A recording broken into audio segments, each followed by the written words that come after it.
अब हम स्टार्ट करेंगे electrostatic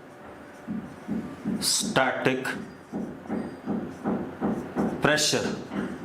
electrostatic pressure, electrostatic pressure करना है हमें। अब इलेक्ट्रोस्टैटिक प्रेशर क्या कहानी है, हमारे पास एक suppose this is charged conductor, charged conductor है, ठीक है, इतनी बात। अब आप एक चीज देखो, चार्ज कंडक्टर, सारा चार्ज कहां गया, सरफेस पे, कुछ इस तरीके से कि अंदर इलेक्ट्रिक फील्ड क्या हो गई, जीरो हो गई, और surface charge density is inversely proportional to radius of curvature. और अगर रेडियस ऑफ कर्वेचर हर जगह अलग अलग है तो सरफेस चार्ज डेंसिटी सरफेस के ऊपर नॉन यूनिफॉर्म है, हर जगह अलग अलग है। इतनी बात क्लियर है आप लोगों को, ठीक है। तो अब इसको लिखने की जरूरत नहीं, हम 10 बार लिख चुके हैं। मैंने क्या कहा आपसे कि कंडक्टर चार्ज है तो सारा चार्ज सरफेस पे आएगा, कुछ इस तरीके से कि surface charge density will be inversely proportional to what, radius of curvature, और inversely proportional to radius of curvature है अगर सरफेस चार्ज डेंसिटी, और अगर रेडियस ऑफ कर्वेचर वेरिएबल है तो सरफेस चार्ज डेंसिटी भी क्या होगी, वेरिएबल होगी, ठीक है। चलो अब चार्ज सारा सरफेस पे आ गया,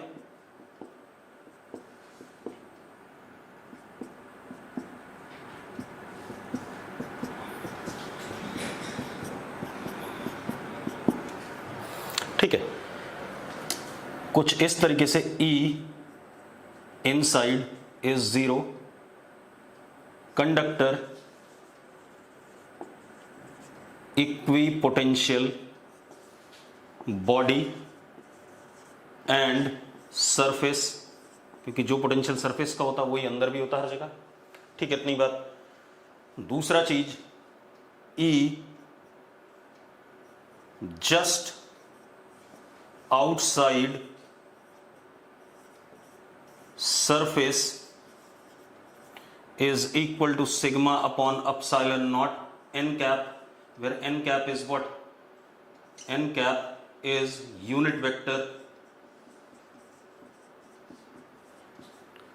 normal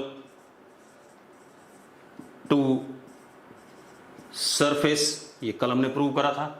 दूसरी चीज कि इलेक्ट्रिक फील्ड जस्ट सरफेस के बाहर सिग्मा अपॉन एप्सिलॉन नॉट होती है, और sigma is inversely proportional to 1 upon radius of curvature, यानी कि अलग अलग जगह पर अगर रेडियस अलग अलग है तो इलेक्ट्रिक फील्ड भी जस्ट बाहर क्या होगी, अलग अलग होगी, रेडियस ऑफ कर्वेचर। इतनी बात हमने कल करी थी, ये पहले भी करी थी कुछ बात, ये बात हमने कल करी थी। अब हम क्या करने वाले हैं, इतना क्लियर है सबको? अगर क्लियर है तो यस लिखो फटाफट, ठीक है। अब हम क्या करने वाले हैं बेटा, मुझे मान लो इस जगह पर इतने से हिस्से पर बहुत छोटा सा हिस्सा है, this area is what, magnitude में ds है, या ds वेक्टर कैसा है, ds वेक्टर बाहर की तरफ ऐसी होगा, और सरफेस के नॉर्मल। यहां पे चार्ज डेंसिटी कितनी है, प्लस सिग्मा है, चार्ज डेंसिटी कितनी है इस जगह पर, प्लस सिग्मा, ठीक है। मैंने मान लिया क्योंकि सिग्मा अलग अलग जगह पर अलग अलग होगा, तो मैंने ds वेक्टर लिया जो कि सरफेस के क्या है, नॉर्मल है, ये एरिया वेक्टर हो गया, छोटा सा एलिमेंटल ds, और इस छोटे से एलिमेंटल सरफेस पे चार्ज डेंसिटी कितनी, प्लस सिग्मा। सबको क्लियर है बात? अरे क्लियर है या नहीं? ठीक है। अब आप एक चीज देखो, कल हमने पढ़ा था, ध्यान से देखना, अगर ये कंडक्टर है, ठीक है, हमने कहा था अंदर, जस्ट इसके अंदर यहां पर इलेक्ट्रिक फील्ड क्या है, जीरो है, और यहां पर electric field E just outside कितनी है, sigma upon epsilon naught ds cap, ds cap मतलब सरफेस एरिया के नॉर्मल, ठीक है, इतनी बात। अरे पढ़ा था कि नहीं पढ़ा था हमने? अरे पढ़ा था या नहीं कल? खुशी सही है, हार्दिक ठीक है। अब हमने क्या कहा था, और इस हिस्से की चार्ज डेंसिटी कितनी है, इस हिस्से की चार्ज डेंसिटी कितनी है, प्लस सिग्मा, ये हमें दिया था। अब E इनसाइड जीरो कैसे था, आप देखो, ये हमारे पास छोटा सा क्या है, सरफेस था, और इसके जस्ट अंदर, तो ये सरफेस कैसा अपीयर करेगा, इनफाइनाइट अपीयर करेगा, इस पॉइंट को इनफाइनाइट अपीयर करेगा, तो इस सरफेस की वजह से इलेक्ट्रिक फील्ड नॉर्मली होगी, और कितनी होगी, सिग्मा अपॉन 2 एप्सिलॉन नॉट नीचे की तरफ। और जो बाकी रिमेनिंग है ये वाला, क्योंकि अंदर इलेक्ट्रिक फील्ड जीरो होनी है, कल यही बात पढ़ रहे थे हम, बाकी जो रिमेनिंग है उसकी वजह से इलेक्ट्रिक फील्ड इस जगह पर क्या थी, बिल्कुल इसके अपोजिट, और मैग्नीट्यूड में E remaining is also equal to what, sigma upon 2 epsilon naught. ऐसा ही पढ़ा था कि नहीं पढ़ा था हमने, अरे याद करो, ऐसा ही पढ़ा था कि नहीं पढ़ा था हमने, बिल्कुल सही। अब मजेदार बात देखो, ठीक है, अगर मैं इस इतने से हिस्से पर, इस हिस्से पर क्या जानना चाहता हूं, फोर्स, तो इस हिस्से पे जो फोर्स लगेगा वो किसकी वजह से लगेगा, रिमेनिंग वाली इलेक्ट्रिक फील्ड की वजह से, क्योंकि खुद की इलेक्ट्रिक फील्ड खुद पर कोई फोर्स नहीं लगाती है। आप ऐसे देखो, इसका मतलब हम ये कह सकते हैं कि इस जगह पर, इस जगह पर इलेक्ट्रिक फील्ड रिमेनिंग कैसा है, बाहर की तरफ है या नहीं है, और मैग्नीट्यूड में कितना है, sigma upon 2 epsilon naught ds cap. Remaining electric field just अंदर और जस्ट बाहर या सरफेस पे क्या होगी, सिग्मा अपॉन 2 एप्सिलॉन नॉट, और normal to the surface outward. दिख रहा है कि नहीं दिख रहा है, पक्का क्लियर सबको, चलो बहुत बढ़िया। अब आप एक बात बताओ, ये हमारे पास इलेक्ट्रिक फील्ड है यहां पर, और ये जो हिस्सा है इस पे जो चार्ज है plus D Q, that is sigma into D S. कितना चार्ज है इस पे, D Q is equal to sigma into D S. Clear है ये, अरे क्लियर है, बिल्कुल। अब एक बात बताओ, इस हिस्से पे जो फोर्स लगेगा बाहर की तरफ वो होगा electric field into what, charge, क्योंकि किसी भी चार्ज पे फोर्स किसी दूसरे सिस्टम की इलेक्ट्रिक फील्ड लगाती है, और वो इलेक्ट्रिक फील्ड का फोर्स कितना होता है, टेस्ट चार्ज, यहां पर टेस्ट चार्ज कितना है, dq है, into what, electric field of remaining portion. Yes और नो, ठीक है। तो अब बड़ी मजेदार बात हो गई, अगर हम यहां पर, अब मैं दूसरा डायग्राम बना देता हूं यहीं पर, सेम फिगर है, उसी का डायग्राम बना रहा हूं, मान लो ये है, ठीक है। बिल्कुल एग्जैक्ट मैं बना नहीं पाऊंगा क्योंकि पहली बार मैंने रैंडम बनाया था, दूसरी बार भी ऐसी। इस हिस्से का चार्ज कितना है, प्लस डी क्यू, कितना, सिग्मा डी एस, और यहां पर इलेक्ट्रिक फील्ड कैसी है, रिमेनिंग की वजह से, बाकी की वजह से, इस वाले की वजह से, क्योंकि खुद की इलेक्ट्रिक फील्ड खुद पे कोई फोर्स नहीं लगाती है। इसकी खुद की इलेक्ट्रिक फील्ड भी क्या थी, सिग्मा अपॉन 2 एप्सिलॉन नॉट, लेकिन कैसे, नीचे की तरफ, जस्ट अंदर वाले पॉइंट पर, बाहर वाले पॉइंट पे कैसा, बाहर की तरफ, ठीक है, इतनी बात। तो अब जरा देखो, इसकी वजह से जो मैं डैश डैश कर रहा हूं, इस रिमेनिंग की वजह से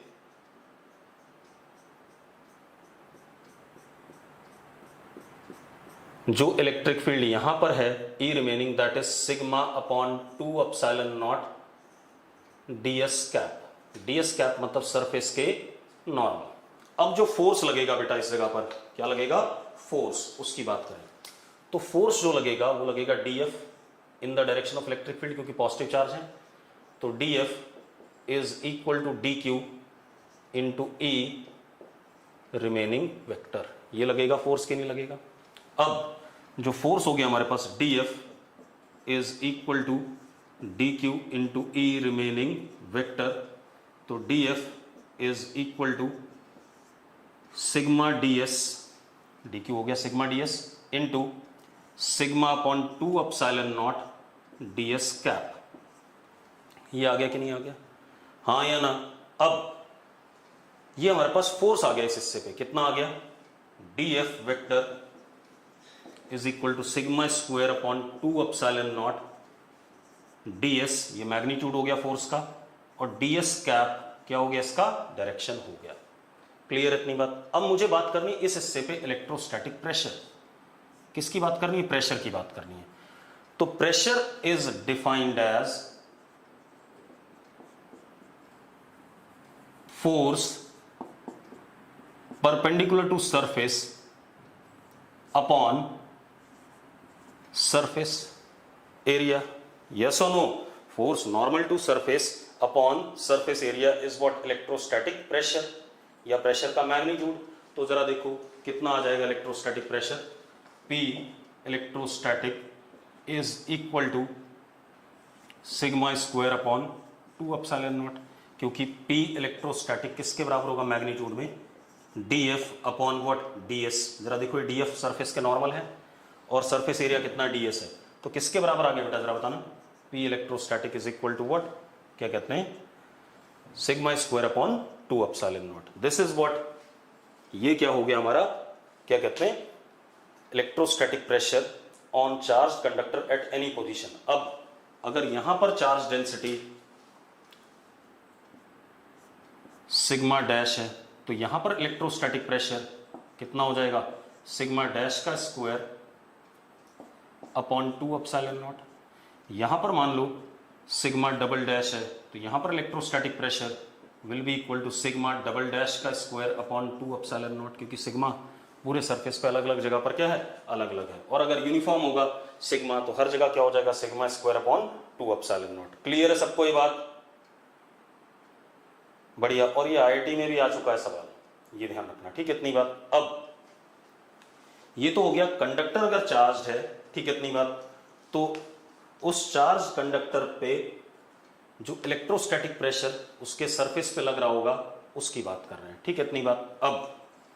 अब आते हैं अगली कहानी। ये इंपॉर्टेंट कंसेप्ट है भाई, अब जो हम पढ़ रहे हैं ये सारे इंपॉर्टेंट पॉइंट्स हैं, यहीं से आपके सवाल बनते हैं कॉम्पिटिटिव एग्जाम्स में, चाहे वो मेडिकल हो चाहे नॉन मेडिकल हो, कहीं भी हो। अब इसके बाद बेटा हमारे पास क्या आता है,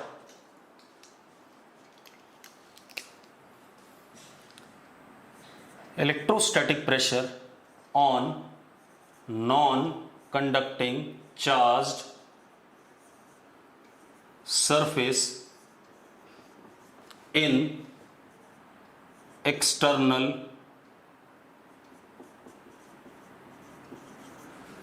electric field। अब कोई हमारे पास ये चार्ज्ड सरफेस है, नॉन कंडक्टिंग है, मतलब जितना चार्ज आना था जिस जगह पर आ गया वो मूव नहीं करेगा। नॉन कंडक्टिंग का मतलब ये चार्ज मोशन में नहीं आ सकता किसी भी हाल में, ठीक है, इतनी बात क्लियर है। अरे क्लियर है या नहीं, ठीक है। अब electrostatic pressure on non conducting charge surface in external electric field. मान लो इस जगह पे इलेक्ट्रिक फील्ड ऐसे है, एक्सटर्नल वाली, ठीक है, इतनी बात। और यहां पर चार्ज डेंसिटी, चलो ये हमारे पास इस इतना सा ds हो गया, तो ये हमारे पास क्या हो गया, ऊपर की तरफ ds vector perpendicular to surface, और चार्ज डेंसिटी यहां पर कितनी, प्लस सिग्मा। अब आप ध्यान से देखो तो इस इलेक्ट्रिक फील्ड के दो कंपोनेंट हैं यहां पर, एक टेंजेंशियल और एक कैसा, नॉर्मल टू द सरफेस। तो बना देते हैं, एक कंपोनेंट ये आ गया ई टी, और एक कंपोनेंट क्या आ गया, ई नॉर्मल। ये आ गया कि नहीं आ गया। अब एक बात बताओ, यहां पर हमने ds सरफेस लिया था, इस पे चार्ज कितना होगा, dq is what, sigma into ds, इतना ही होगा कि नहीं होगा। तो उस पे अब दो फोर्सेस लगेंगे, एक लगेगा इधर की तरफ df टेंजेंशियल, और एक इधर की तरफ df नॉर्मल। लगेगा कि नहीं लगेगा। एक्सटर्नल इलेक्ट्रिक फील्ड में अगर चार्ज रखा है तो उस पर फोर्सेस ऐसे लगेंगे दो डायरेक्शन में, एक df टेंजेंशियल और एक df नॉर्मल, यस और नो, ठीक है। अब जरा देखो, अब मजेदार बात देखो, अब क्या कहानी है, ध्यान से देखो। इधर जो फोर्स लग रहा है टेंजेंशियल वाला, that is dq into E tangential, और जो ऊपर लग रहा है normally df normal, that is dq into E normal, हाँ या ना। तो अब मैं पहले df नॉर्मल ले रहा हूं बेटा, is equal to D Q into E normal, D Q into E normal. अब D F normal is equal to sigma D S into E normal. ऐसे ही आ रहा है कि नहीं आ रहा है?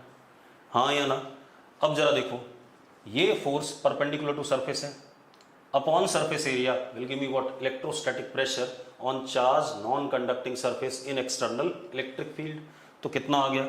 Pressure electrostatic is D F normal upon D S. तो pressure electrostatic is equal to sigma into E normal, sigma into E normal. Yes और नो? पक्का ठीक है? तो प्रेशर तो यही होगा। हाँ, एक फोर्स इधर भी लग रहा होगा, लेकिन ये फोर्स चार्ज को चला नहीं सकता, क्योंकि चार्ज किस पे है? नॉन कंडक्टिंग सरफेस पे।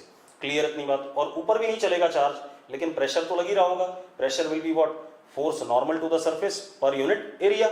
ठीक है इतनी बात? इतनी कहानी समझ में आती है आप लोगों को? अरे समझ में आता तो यस लिखो फटाफट।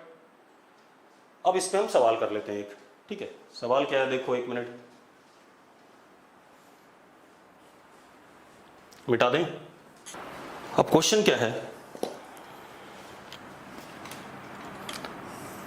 हमारे पास एक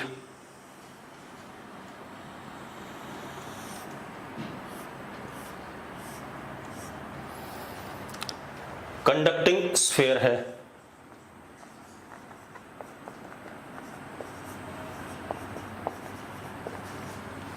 ठीक है, कंडक्टिंग, या एक काम करो, ऐसा नहीं कुछ भी लिख लो, यूनिफॉर्मली चार्ज्ड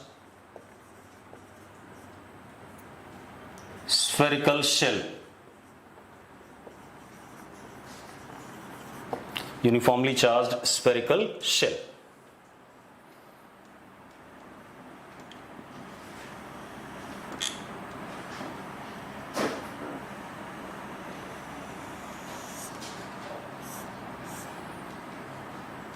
ये ठीक है इतनी बात।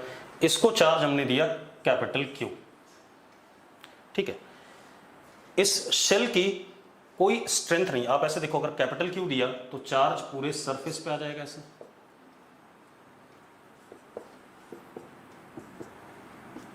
सरफेस पे दे रखा हमने, ठीक है इतनी बात। कैसा दे रखा? यूनिफॉर्म, मतलब सिग्मा इसका क्या है? यूनिफॉर्म है। Sigma is equal to Q upon 4 pi R square, यही होगा कि नहीं होगा? एंड सिग्मा कैसा है? यूनिफॉर्म है, क्योंकि हमने यूनिफॉर्म बोल दिया है, ठीक है इतनी बात। अब ये बात क्लियर है या नहीं है? अरे ये बात क्लियर है, ठीक है। अब मेरी बात सुनो, इस शेल के हर छोटे से पोर्शन पे इलेक्ट्रोस्टैटिक प्रेशर आ रहा होगा कि नहीं आ रहा होगा? एक बात बताओ मुझे, इलेक्ट्रोस्टैटिक प्रेशर बाहर की तरफ आ रहा होगा कि नहीं आ रहा होगा हर छोटे से पोर्शन पे? अगर मैं छोटा सा पोर्शन यहां पर लूं तो यहां पर इलेक्ट्रोस्टैटिक प्रेशर कितना है? Sigma square upon 2 epsilon naught. और ऐसे बाहर की तरफ लग रहा होगा प्रेशर, यहां पर भी sigma square upon 2 epsilon not बाहर की तरफ, यहां पर भी sigma square upon 2 epsilon not बाहर की तरफ। हर जगह ऐसे ही होगा कि नहीं होगा? अरे होगा या नहीं? यस और नो? बिल्कुल होगा। अब इसकी वजह से इस स्फीयर का रेडियस क्या करेगा? बढ़ना चाहेगा। इसकी वजह से, इस इलेक्ट्रोस्टैटिक प्रेशर की वजह से इस स्फीयर का रेडियस क्या करना चाहेगा? बढ़ना चाहेगा। यस और नो? बिल्कुल, इसका रेडियस बढ़ना चाहेगा। अब जरा मेरी बात सुनो, मैं क्या चाहता हूं? इसका रेडियस ना बढ़े, उसके लिए मैंने सेंटर पे एक पॉइंट चार्ज रख दिया क्यू नॉट, सेंटर पे एक पॉइंट चार्ज रख दिया क्यू नॉट के रख दिया मैंने, सेंटर पे एक पॉइंट चार्ज क्यू नॉट रख दिया। अब आपने क्या बताना है? Nature and magnitude of Q naught such that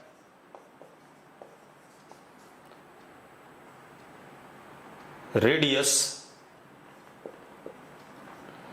do not change। इस मटेरियल की कोई स्ट्रेंथ नहीं थी, ये स्फेरिकल शेल, अगर Q नॉट ना रखते तो ये फूलता जाता, ठीक है इतनी बात, फूलता जाता और इसका रेडियस बढ़ता जाता। लेकिन अब सेंटर पे हमने चार्ज रखा क्यू नॉट, उसका नेचर बताना है और उसका मैग्नीट्यूड बताना है। हर्षित मैग्नीट्यूड गलत है, नेचर तो ठीक है नेगेटिव है, लेकिन मैग्नीट्यूड तेरा गलत है, ठीक है, तो परेशान ना हो, मैग्नीट्यूड गलत है, ठीक। अब तो मुझे इस क्यू नॉट का क्या बताना है, नेचर एंड मैग्नीट्यूड। अब मेरी बात सुनो, अब मेरी बात ध्यान सुनना। अगर मैं यहां पर छोटा सा पोर्शन पकड़ता हूं, इसको भूल जाएं थोड़ी देर के लिए, तो इसके ऊपर इलेक्ट्रोस्टैटिक प्रेशर सेल्फ वाला अपनी वजह से, इस रिमेनिंग चार्ज की वजह से जो लगेगा वो पी इलेक्ट्रोस्टैटिक बाहर की तरफ होगा, मतलब प्रेशर बाहर की तरफ फोर्स लगाएगा, and that would be equal to what, sigma square upon 2 epsilon naught. अभी कैलकुलेट करा था हमने, यस और नो, अरे यस और नो करा था कि नहीं करा था हमने, ठीक है, रेडियली आउटवर्ड फोर्स लगाएगा, ठीक है। अब आप चाहते हैं कि इस पोर्शन के ऊपर फोर्स कैसा लगे, अंदर लगे, तभी बाहर वाले फोर्स को अंदर वाला फोर्स क्या कर पाएगा, बैलेंस कर पाएगा। उसके लिए इसको क्या होना पड़ेगा, नेगेटिव होना पड़ेगा, तभी इसकी इलेक्ट्रिक फील्ड यहां पर क्या होगी, इलेक्ट्रिक फील्ड इसकी क्या आ पाएगी, अंदर की तरफ आ पाएगी। Electric field due to Q naught अंदर की तरफ आई, अंदर की तरफ आई, तो यहां पर चार्ज क्या है, यहां पे चार्ज क्या, plus D Q, that is sigma into D S. तो जो फोर्स अंदर की तरफ आएगा एक्सटर्नल वाले की वजह से, इसकी वजह से, D F, that would be equal to what, अंदर की तरफ, तभी आ पाएगा कि नहीं आ पाएगा। अरे यस और नो, हाँ या ना, ठीक है। और इस फोर्स के लिए रिस्पॉन्सिबल जो एक्सटर्नल प्रेशर होगा इसकी वजह से, पी एक्सटर्नल, ये आ गया, ठीक है।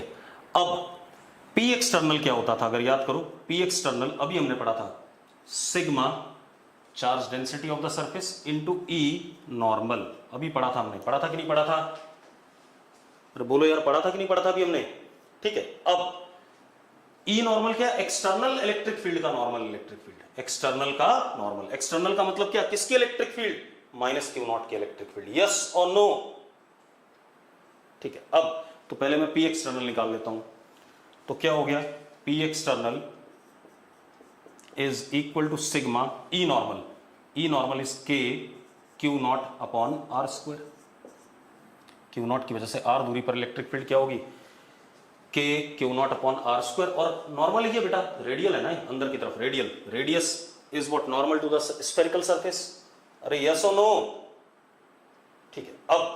अब होना क्या चाहिए, ये प्रेशर और ये प्रेशर बराबर हो जाए, तो इसका मतलब रेडियस में कोई चेंज नहीं आएगा, यस और नो, ठीक है। तो चलो अब जरा देखो, तो P external is equal to P electrostatic, ऊपर लिख देते हैं क्योंकि सॉल्व करना पड़ेगा, कितना, sigma K Q naught upon R square is equal to sigma square upon 2 epsilon naught, sigma से सिग्मा कट गया,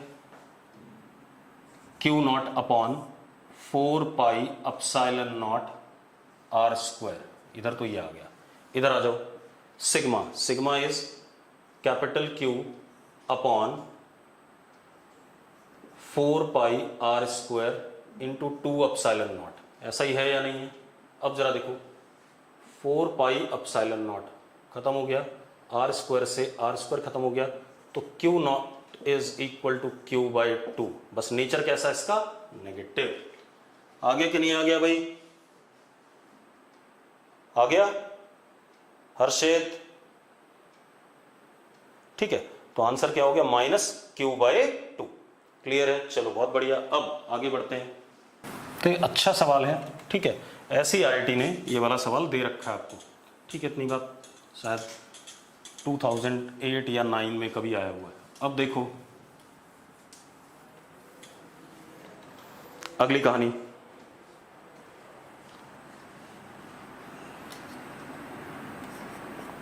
electric field and potential due to induced charges on conductor conductor पे जो इंड्यूस चार्जेस आएंगे उसकी वजह से electric field और potential calculate करना है। ठीक है, इतनी बात। मेरे पास एक ये स्फेरिकल कंडक्टर है। कैसा कंडक्टर बेटा? Spherical uncharged conductor. ठीक है, स्फेरिकल अनचार्ज्ड कंडक्टर। ठीक है, अब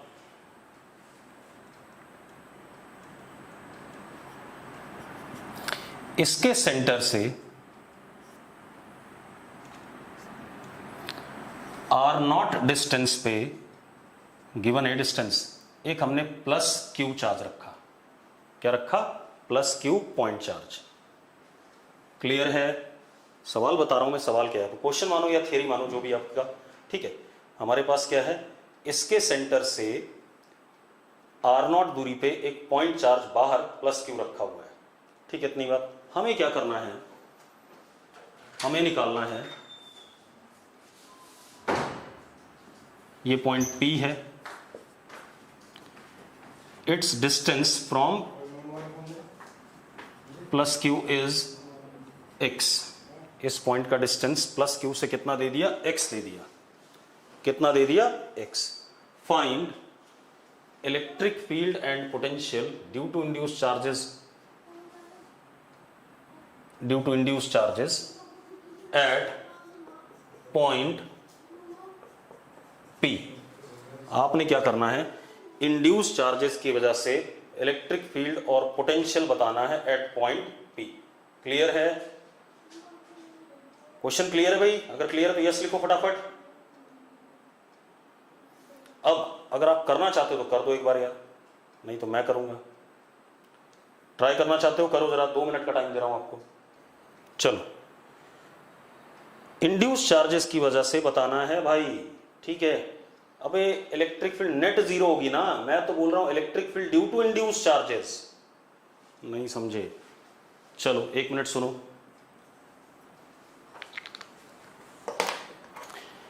यहां पर ये प्लस क्यू चार्ज है। अगर ये प्लस क्यू चार्ज है तो इसकी इलेक्ट्रिक फील्ड ऐसे है, रेडियल। इलेक्ट्रिक फील्ड इधर की तरफ है, रेडियल ऐसे। अगर चलो देखो मैं बना देता हूं। मेरे पास ये प्लस क्यू है, ध्यान से देखना, सॉरी। इसकी इलेक्ट्रिक फील्ड कैसे, ऐसे होगी कि नहीं होगी? अगर इसकी इलेक्ट्रिक फील्ड ऐसे होगी तो नेगेटिव चार्ज यहां इंड्यूस होगा कि नहीं होगा, और यहां क्या होगा, पॉजिटिव चार्ज इंड्यूस होगा। कंडक्टर के अंदर बहुत सारा फ्री इलेक्ट्रॉन होता है, तो उसको इलेक्ट्रिक फील्ड अपने उल्टी डायरेक्शन में फोर्स लगाएगी। अरे यस और नो भाई, ये बात क्लियर है? तो बस अब देखो जरा, यानी कि इधर की तरफ सरफेस पे नेगेटिव चार्ज आएगा, माइनस क्यू इंड्यूस, और इधर की तरफ प्लस क्यू इंड्यूस रहेगा। तो अभी भी न्यूट्रल, क्योंकि हमने कोई चार्ज ना दिया है ना लिया है। ठीक है, इतनी बात। अब मेरी बात सुनो, ये आ गया।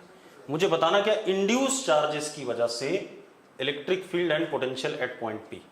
अब हमें एक बात पता है, पहले इलेक्ट्रिक फील्ड की बात करें। कुछ भी हो जाए, E नेट इनसाइड क्या होगा? 0 होगा। E नेट इनसाइड क्या होगा? 0 होगा। होगा या नहीं? ठीक है। अब एक बात बताओ, इस प्लस क्यू की वजह से इलेक्ट्रिक फील्ड कैसे होगी? ऐसे, रेडियली आउटवर्ड। ठीक है, इतनी बात। अब अगर यहां पर E नेट 0 होना है तो इंड्यूस की वजह से इलेक्ट्रिक फील्ड कैसे होगी? बिल्कुल इसके अपोजिट और मैग्नीट्यूड में इसके बराबर। अरे यस और नो? ठीक है, तो इसका मतलब क्या हो गया, E net inside 0, therefore E induced anti parallel to E due to plus Q and E induced in magnitude is equal to E due to plus Q। तो हो गया भाई, ई इंड्यूस आ गया अपने आप, ई इंड्यूस इज इक्वल टू के Q upon x square, और direction कहां से कहां है ई इंड्यूस का, फ्रॉम पी टू ए, किधर की तरफ डायरेक्टेड है, पी से ए की तरफ इंड्यूस इलेक्ट्रिक फील्ड। कितने लोगों को ये बात समझ में आती है, क्लियर है, बहुत बढ़िया।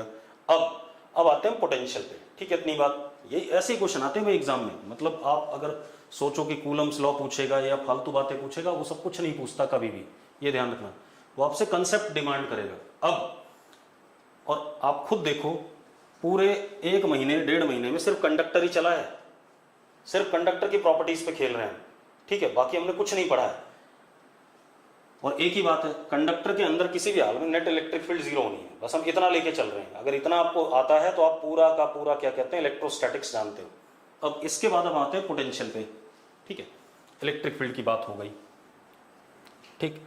अब हम पोटेंशियल की बात करते हैं।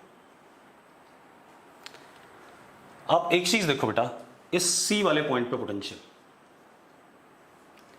चलो पहले मैं उसको मिटा दूं, क्योंकि इधर जो लिखा हुआ है, ये डायग्राम भी अब बदल देते हैं, इसकी जरूरत नहीं है।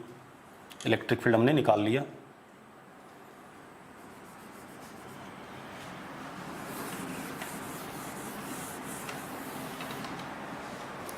Potential at centre of sphere.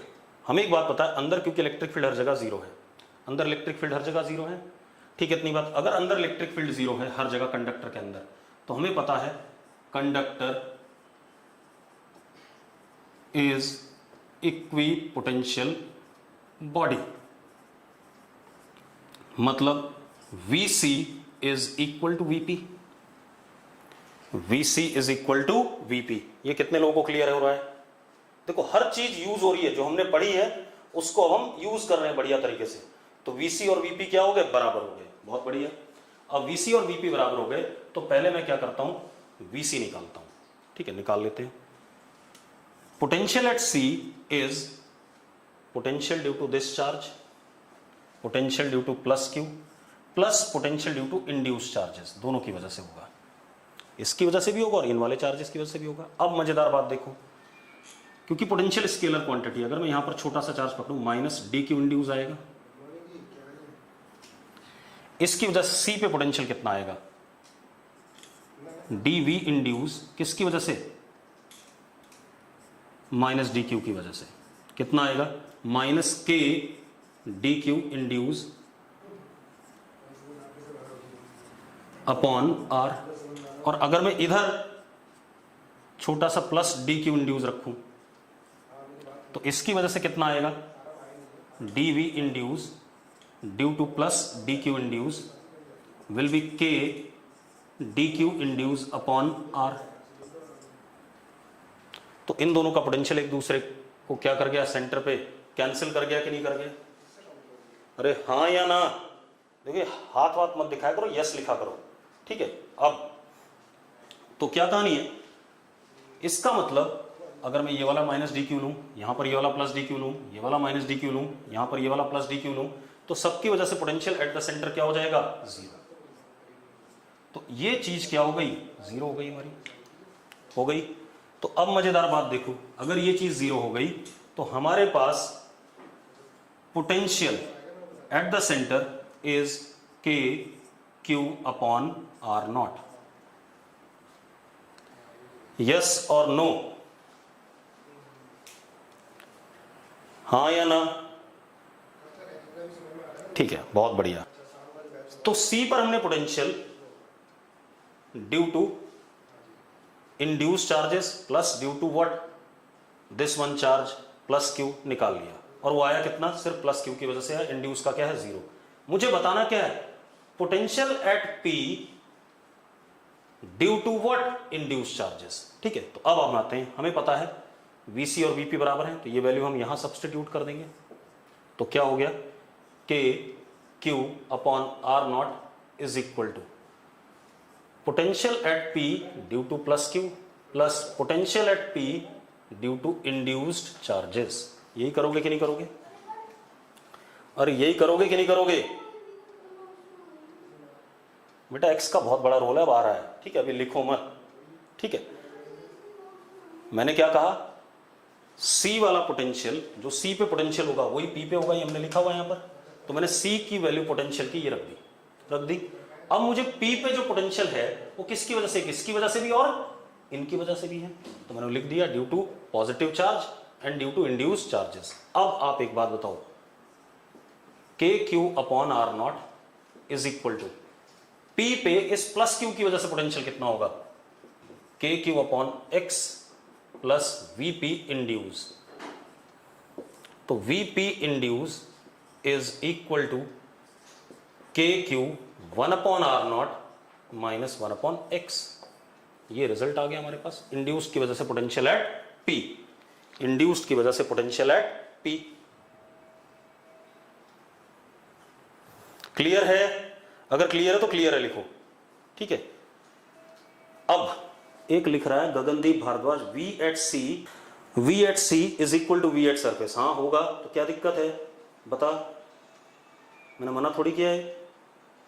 लेकिन V at C V at P भी होगा भाई, इसमें भी क्या दिक्कत है, कंडक्टर है, कंडक्टर के अंदर हर पॉइंट पे पोटेंशियल क्या होता है, सेम होता है, और वही होता है जो सरफेस पे होता है, ठीक है। अब तो मैंने उस चीज को यूज करा या यूटिलाइज करा कि potential at C is equal to what, potential at P, और वहां से निकाल लिया। बढ़िया क्वेश्चन है, ये भी आपके एग्जाम में आता है कई बार, ठीक है। अब आते हैं बेटा हम आगे काम पे, ठीक है। अगला काम क्या है हमारे पास, ध्यान दो, analysis of charge inside cavity of conductor। अब ये बात करेंगे बेटा, ये सबसे ज्यादा खेल करेगा, ठीक, इतनी बात। Analysis of charge inside cavity of conductor हमारे पास, और ये एक लेक्चर पूरा लेगा भाई। हमारे पास एक ये कंडक्टर है, दिस इज कंडक्टर, ठीक है, न्यूट्रल कंडक्टर।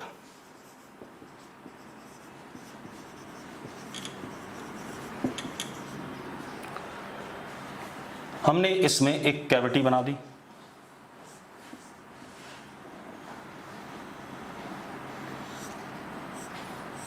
कैविटी बना दी, ठीक है, स्फेरिकल कैविटी। कैसे cavity,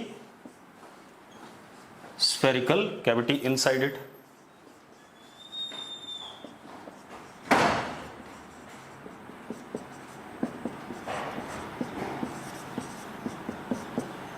and plus Q charge held at center of cavity,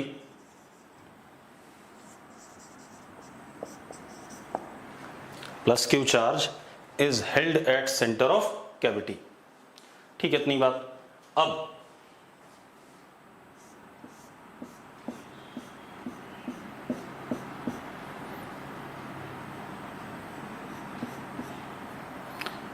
यहां प्लस Q,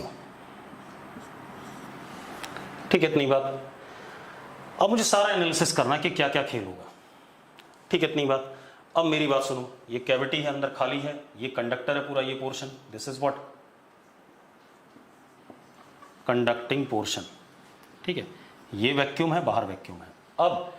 अब इस प्लस Q का खेल क्या है, प्लस Q से Q upon epsilon not lines निकलेंगी, निकलेंगी या नहीं निकलेंगी, और Q upon epsilon not lines निकलेंगी, ठीक है। तो जरा देखो, इससे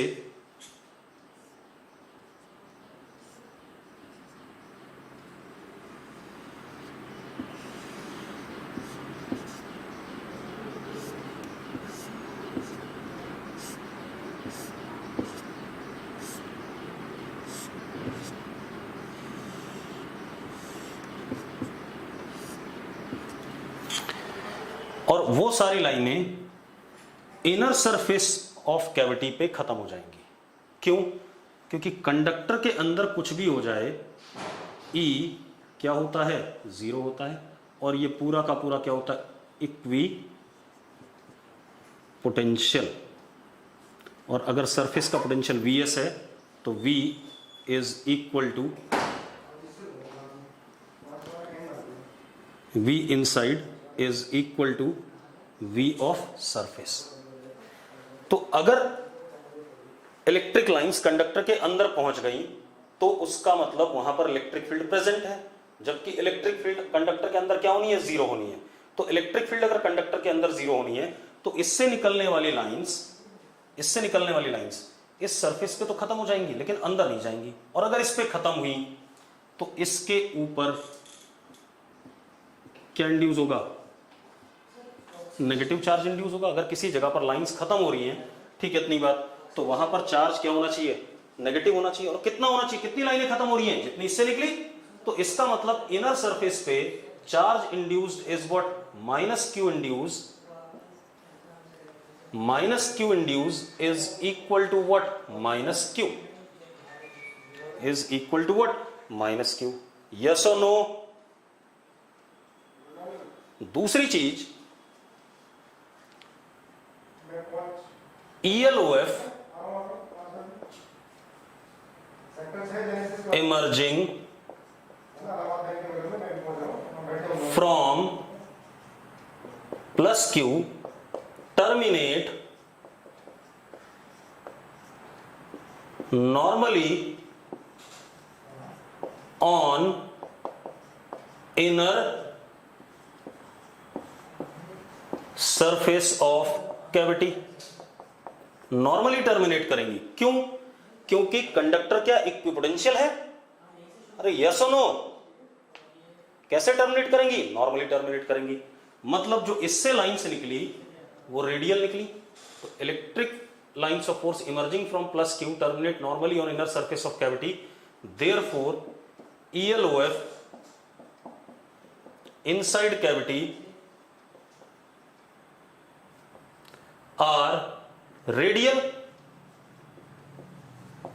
कैसी है, कैविटी के अंदर इलेक्ट्रिक लाइंस ऑफ फोर्स क्या है, रेडियल है। ठीक है, इतनी बात। अब एक बात बताओ, अगर रेडियल है, ठीक है, तो अब कैविटी के अंदर तो इलेक्ट्रिक फील्ड जीरो नहीं है। कैविटी के अंदर इलेक्ट्रिक फील्ड जीरो है ही नहीं। हो सकता है क्या जीरो, क्योंकि कैविटी के अंदर तो इलेक्ट्रिक फील्ड होगी, क्योंकि electric lines of force present है। तो E inside cavity is non zero. ठीक है, इतनी बात। अब हम क्या करें, यहां पर तो कोई लाइन पहुंची नहीं, लेकिन एक बात तो, कंडक्टर न्यूट्रल था, इस इनर सरफेस पे नेगेटिव चार्ज आया कि नहीं आया। नेगेटिव चार्ज यानी कि इलेक्ट्रॉन्स जो फ्री वाले थे कंडक्टर के, वो कहीं अंदर इकट्ठा हो गए यहां पर इनर सरफेस पे। इनर सरफेस पे अगर इलेक्ट्रॉन इकट्ठा हुए तो आउटर सरफेस पे उतना ही क्या आएगा,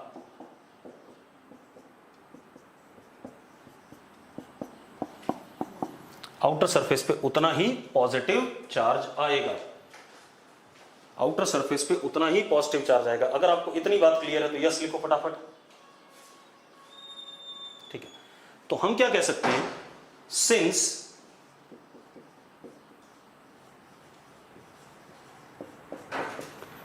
conductor is neutral, therefore on outer surface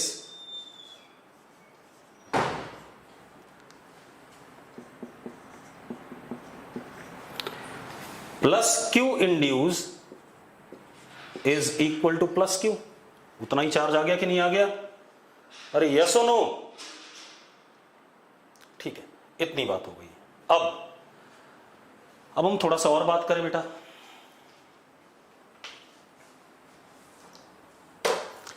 अब हमें एक बात पता है कि इस जगह पर इलेक्ट्रिक फील्ड जीरो है, इस जगह पे इलेक्ट्रिक फील्ड जीरो है। अगर मैं इस प्लस क्यू की वजह से इलेक्ट्रिक फील्ड, पहले कूलम्स लॉ से करते हैं फिर गॉस लॉ से करेंगे, ठीक है बेटा। तो इस प्लस क्यू की वजह से अगर मैं इलेक्ट्रिक फील्ड देखूं तो कैसे आएगी, E due to plus Q, बाहर की तरफ रेडियली आउटवर्ड, के क्यू अपॉन दिस डिस्टेंस का स्क्वायर। ये जो माइनस क्यू है, ये जो सरफेस पे आया, इसकी वजह से इस जगह पर इसके बिल्कुल क्या आना चाहिए, E due to minus Q induce, इस जगह पे रेडियली इनवर्ड आना चाहिए और इसी के बराबर आना चाहिए। अरे यस और नो। तभी तो इलेक्ट्रिक फील्ड जीरो पाएगा। अब अगर ऐसा होता है तो जो इनर सरफेस पे चार्ज इंड्यूस आया है, इनर सरफेस पे जो नेगेटिव चार्ज इंड्यूस आया है वो यूनिफॉर्मली डिस्ट्रीब्यूटेड होगा, तभी उसको पॉइंट चार्ज माना जा सकता है एट द सेंटर। तभी एक हमारे पास अगर स्फीयर है और इस पे चार्ज यूनिफॉर्मली डिस्ट्रीब्यूटेड है तो किसी भी पॉइंट पे बाहर इलेक्ट्रिक फील्ड का फॉर्मूला तभी तो के क्यू अपॉन आर स्क्वायर लगा सकते हो आप, यस और नो? क्योंकि यहां पर इलेक्ट्रिक फील्ड क्या होनी चाहिए, के क्यू इंड्यूस क्या होना चाहिए, K Q induce upon R square, और ये भी कितना, के क्यू अपॉन आर स्क्वायर। और क्योंकि क्यू इंड्यूस मैग्नीट्यूड में किसके बराबर है, कैपिटल क्यू के बराबर है, तभी इलेक्ट्रिक फील्ड जीरो पाएगी कि नहीं हो पाएगी। और अगर ऐसा होता है तो ये क्यू इंड्यूस जो आएगा सरफेस पे वो कैसा होना चाहिए, uniformly distributed on the inner surface of cavity, yes और नो?